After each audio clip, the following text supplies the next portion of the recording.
Labour Party, LP, presidential candidate in the 2023 general election, Peter Obi, has declared that the journey has just begun, signaling that he will contest the 2027 presidential election, having failed to win in 2023.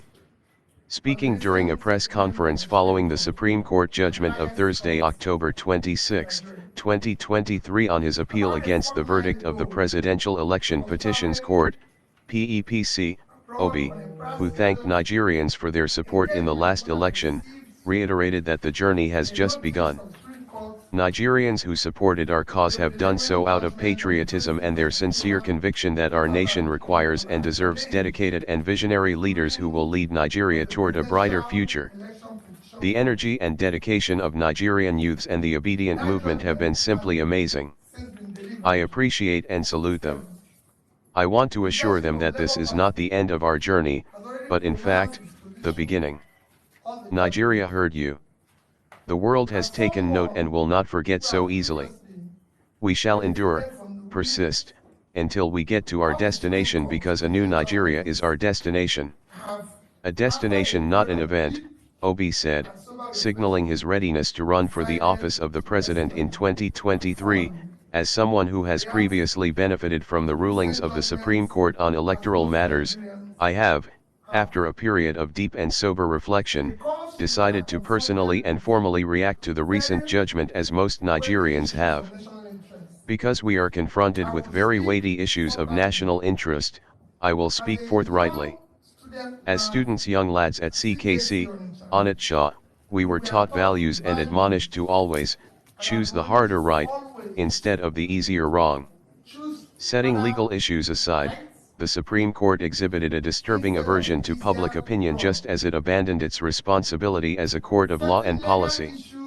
It is, therefore, with great dismay that I observe that the court's decision contradicts the overwhelming evidence of election rigging, false claim of a technical glitch, substantial non-compliance with rules set by INEC itself, as well as matters of perjury, identity theft, and forgery that have been brought to light in the course of this election matter. These were hefty allegations that should not be treated with levity. More appalling, the Supreme Court judgment willfully condoned breaches of the Constitution relative to established qualifications and parameters for candidates in presidential elections. With this counterintuitive judgment, the Supreme Court has transferred a heavy moral burden from the courtrooms to our national conscience. Our young democracy is ultimately the main victim and casualty of the courtroom drama. In disagreeing with the rulings of both PEPC and the Supreme Court on the outcome of the February 25, 2023 presidential election as declared by Independent National Electoral Commission, INEC, Obi said, as Democrats who believe in the rule of law, they recognized that the Supreme Court is the end stage of the quest for legal closure to the matter. As a party and as candidates, Daddy and I have now exhausted all legal and constitutional remedies available to us. However, this end is only another beginning in our quest for the vindication of the hope of the common man for a better country. After all, sovereignty belongs to the people. If only for historical purposes, it behooves us to place our disagreement with and deep reservations about this judgment on public record. Going forward, we in the Labour Party and the obedient movement are now effectively in opposition. We are glad that the nation has heard us loud and clear. We shall now expand the confines of our message of hope to the rest of the country. We shall meet the people in the places where they feel pain and answer their needs for hope. At marketplaces, motor parks, town halls, boardrooms, and university and college campuses, we all carry and deliver the message of a new Nigeria. As stakeholders and elected Labour Party officials, we shall remain loyal to our manifesto. We will continue to canvass for good governance and focus on issues that promote national interest, unity, and cohesion. We will continue to give primacy to our Constitution, the rule of law, and the protection of ordered liberties. We will offer the checks and balances required in a functional democracy and be robustly in forthcoming elections to elect those who share our vision of a new Nigeria. If there is one thing that has immensely gladdened my heart in the course of the struggle of the past 18 months, it is the passionate desire of our people, especially our young people from across ethnic and religious divides, to construct a new and restructured Nigeria that will work for all Nigerians. That goal remains my guiding light and abiding inspiration. I thank all Nigerians who believed in what is now only a postponed revolution. We deeply appreciate the unalloyed nonpartisan moral support millions of youth and ordinary Nigerians across ethnic, religious, and geopolitical divides have continued to give to Dr. Daddy Baba Ahmed and me. We extend our heartfelt gratitude to the Nigerians who have supported this mission from the onset. We salute the leadership and members of the Labour Party, the Obedient Movement, the Obidadi Presidential Campaign Council, Nigerians in the diaspora, support groups, and all people of goodwill who work diligently and hope for the realization of the beginnings of a new Nigeria in this election cycle. We thank, in a special way, our legal team. We also thank our elder statesmen, whose wise counsel were immeasurable to them. We wish to state unequivocally that this judicial outcome, an obvious misrepresentation of substantial justice, has by no means foreclosed the realization of a new Nigeria that is possible. On a personal note, I take personal pride and express gratitude to those who share our vision, and who have also exhibited rare courage to challenge the nefarious system, the genuineness of individuals' identities and their defining and qualifying particulars up to the highest extent allowed by law. Nigeria holds out hope of infinite possibilities leading to our desirable greatness. I remain consistent in my belief in the possibility of a new Nigeria built on character, competence, capacity, compassion, integrity, and respect for the rule of law based on justice and fairness, Obi added. And establish ground rules. Political expediency has preceded judicial responsibility. A mechanical application of technicalities has preceded pursuit of justice and fairness.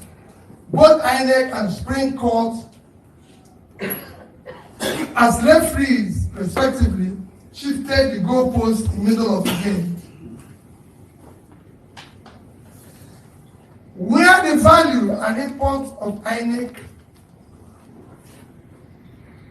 and recent Supreme Court ruling ends is where our commitment to a new Nigeria begins. Our mission has been more about anchoring a new Nigeria, and it remains unchanged. It is a nation where things will work, where the country will be led from its present waste and consumption orientation to a production-driven economy. Our commitment is to a nation anchored on principles of prudent management of resources, to quickly pull millions out of multidimensional poverty, ensuring transparency and accountability in equitable distribution of opportunities, resources, privileges. In the new Nigeria, we aim to address unmet needs by showing compassion for all those left behind by the present system. Going forward, we in Labour Party and the Obedient Movement are now effectively in opposition. We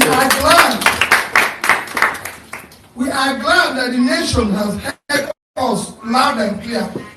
We shall not expand the confines of our message of hope to the rest of the country. We will meet the people in their places where they feel pain and answer the needs for hope. At marketplaces, motor parks, town halls, boardrooms, university and college campuses. We will carry and deliver the message of a new Nigeria. As stakeholders and elected Labour Party officials, we will remain loyal to our manifesto. We will continue to canvass good governance and focus on issues that promote national interest and unity and cohesion. We will continue to give primacy to our constitution, rule of law, and the protection of other liberties. We will offer checks and balances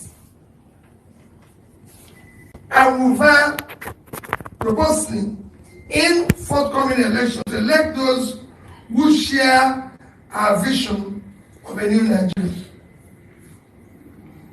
Given the present national circumstances, there's compelling need for a strong political opposition. We shall therefore remain in opposition, especially because of the policies and governance modalities that we in Labour Party campaign for, especially the issue of reducing cost of governance, moving the country from waste and consumption to production, reducing inflation, ending insecurity, promoting the rule of law, guaranteeing the responsibility to protect and stabilize our national currency, are clearly not the priorities of the present administration, nor is it interested in achieving sustainable development goals. It has one thing that gladdened my heart in course of the struggle in the past 18 months. It is the passionate desire of our people, especially young Nigerians from across ethnic and minds, to construct a new and restructured Nigeria that will work for all Nigerians. The goal remains the light and abiding inspiration. Finally, I thank all Nigerians who believed in what is now only a revolution postponed. We deeply appreciate the unalloyed, non-partisan moral support millions of youths and ordinary Nigerians across ethnic, religious, geopolitical divides have continued to give Dati and I. We extend our heartfelt gratitude to Nigerians who have supported this mission from the onset.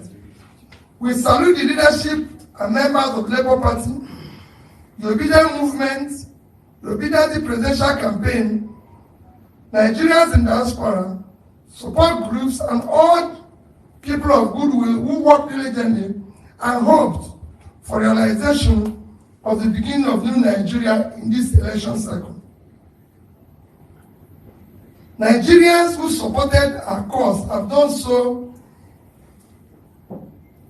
out of patriotism and their sincere conviction that our nation requires and deserves dedicated and visionary leadership who will lead Nigeria toward a brighter future. The energy and dedication of Nigerian youth and obedient movement have been simply amazing. I appreciate and salute them. I want to assure them that this is not the end of our journey, but in fact, the beginning. Nigerians heard you, the world have taken note, and will not forget easily.